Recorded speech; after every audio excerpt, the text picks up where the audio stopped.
Hi there, welcome to Heart Explained Therapy. Quick one on social anxiety because I've had a recent experience of it,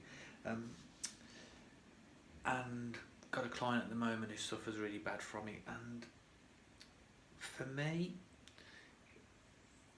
overthinking comes into social anxiety because you start to think about reality of the events of you going out or you experiencing a certain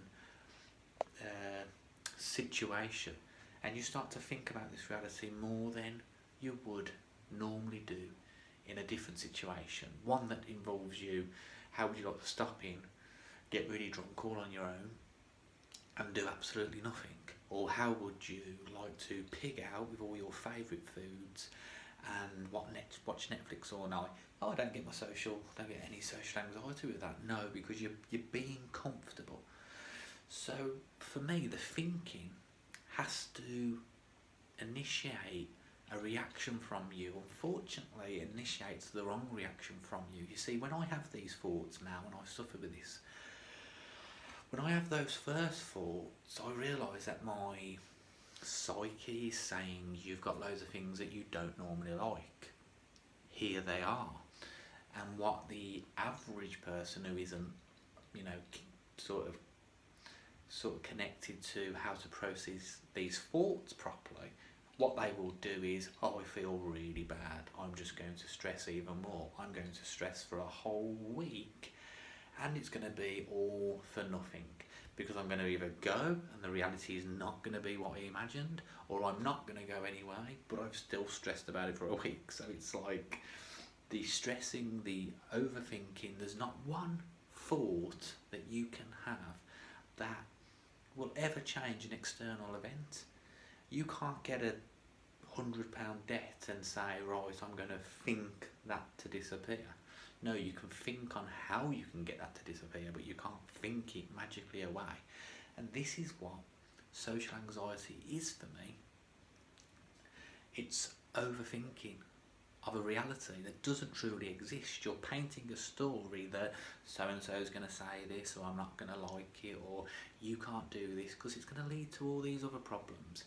So now I'm going to show you what you really want to be doing when this is happening. And it's all about catching it before you go too deep. Because once you go too deep, there's no coming back. You're doomed, you're gone. Everything else is going to come up.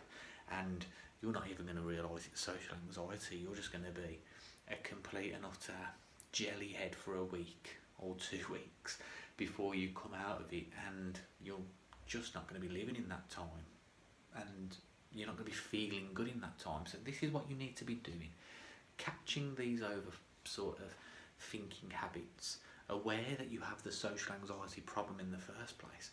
Now what you want to be doing with this is, I had one recently, another job interview situation where I had to have an assessment for a very important high profile job that I really wanted to get, but there was parts of me that was having doubts about it. Can I do it? Can I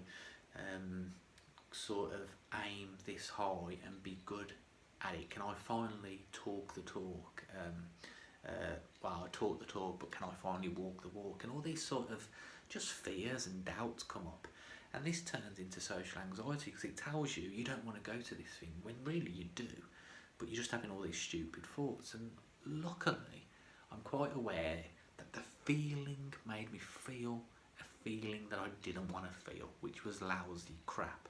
The thoughts of overthinking are simple. Like, nothing was stopping me from having this interview.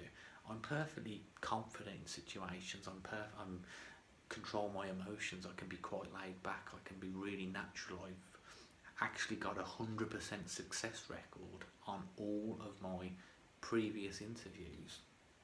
Give or take probably, I don't think I can give or take any. I can't remember ever failing interviews, so that's before the knowledge of psychology anyway, so I'm pretty good at this.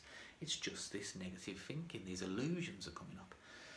So I'm able to get these down, and now, because I'm not emotionally attached to them, this is the biggie, because they're not running my emotions now. They did at first, and that's how they was highlighted. I'm thinking about all these, right? I don't want to feel lousy, so let's problem solve. What are you telling me, psyche? Trevor, give your psyche a name. My psyche is called Trevor. Well, I've got 17 different psyches, but the main one that speaks for my social anxiety is called Trev, and I said to Trev, what are you saying that I can't do? And then he came out with a list of actually really good points on what happens if they say this. I hadn't prepared for that. Boom, brilliant. What about if they want you to do this but you can't because of all these other plans? They could ask you for further moments in time, but you're fully booked for 3 days. You haven't thought about this, and it was like stuff that had made me feel anxious. But when you dissect the thoughts, there's a bit of logic and rationale in there, as in like, oh yeah, that's like, I need to know this stuff before I go in there blindly thinking that I can say yes or no to anything. And I was able to just blitz through them, and I just thought, you know what, I'm going to go with the flow. I can't make my mind up on every question that Trevor has brought up. Most of it might not even be real, it might not even be brought up. All of the nervous things are actual lies. They are stopping me. They're actually they're creating the fears that keep me doing the opposite to that what I want to do. Yes, I can be comfortable and stay at home, but I'll never know if I would have achieved something. And that's the significance that we all really want. And I think this social anxiety and this overthinking can mean that you'll let other people down and you'll let yourself down really easily because of illusions, because of ideas in the mind that trigger feelings, and those feelings feel so bad. And you don't have to have them feelings. You have to rip yourself away from the attachment of the emotional reaction to your overthinking. And this goes for all mental health once again. It's a rule. But this is how I dealt with my social anxiety. I felt awful and could have easily... I think I was always going, but I didn't want to go. And I changed that to an enjoyable day out. It's nothing. It was like going to the ice cream man when you're 12 years old.